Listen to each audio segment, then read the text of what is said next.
Here's how to fix no sound after Windows Update. First, open the Start menu and search for Services. Open the Services application and scroll down until you find Windows Audio. Double-click on this to open its properties.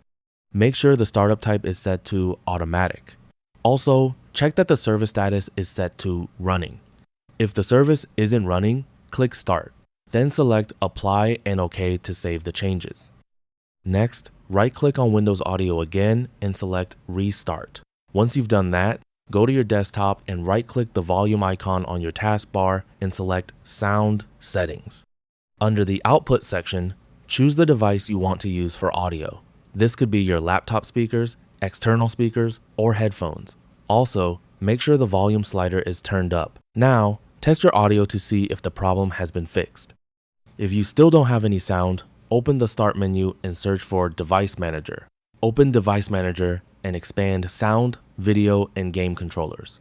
Find your high-definition audio device. If you see more than one high-definition audio device, you'll need to repeat these steps for each one. Right-click on the audio device and select Properties. Open the Driver tab at the top and click Update Driver. Select Browse My Computer for drivers. Then choose Let me pick from a list of available drivers on my computer. Select the high-definition audio device from the list and click Next. If you have another high-definition audio device listed, repeat the same process for that device. If updating the driver doesn't fix the problem, right-click on the high-definition audio device again and select Uninstall Device. Once the device has been uninstalled, click the Action menu at the top and select Scan for hardware changes. Windows will automatically detect the audio device again.